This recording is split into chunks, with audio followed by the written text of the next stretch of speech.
Ada saja cara anak muda di Palembang untuk berkumpul, salah satunya membentuk komunitas hantu.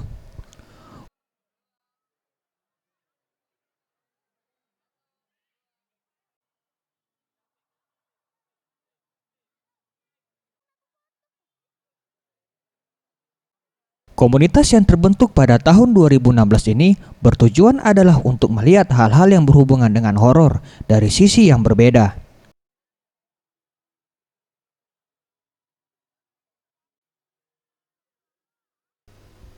Ada sekitar 25 hantu yang ada di komunitas ini.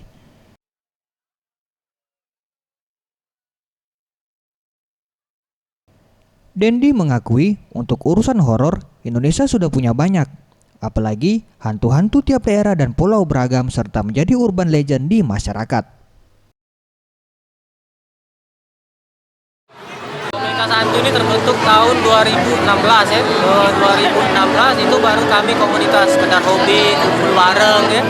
Nah, dengan adanya tahun 2017 ini kita mulai masuk ke Sudirman. Itu kita ikut serta dalam untuk mensukseskan pariwisata untuk di Palembang ya. Untuk hantu sendiri itu kita ada sekitar ready ya. Untuk hantu Indonesia sekitar 15 hantu. Iya, untuk hantu barat untuk make up itu sekitar 30 menit. Kayak lukanya lebih banyak gitu, kayak sobek belah gitu, itu sekitar bisa 1 jam ya. Untuk 3 dimensi, bahkan sampai 4 dimensi ya.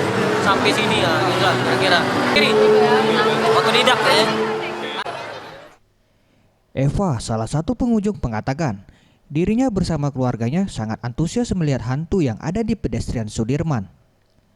Selain itu, dengan adanya hantu ini menjadi hiburan tersendiri bagi warga kota Palembang khususnya. Pocong tadi. Kalau anaknya enggak, kalau ibunya yang agak-agak ngeri-ngeri. Iya, agak ngeri Bu ya? Iya.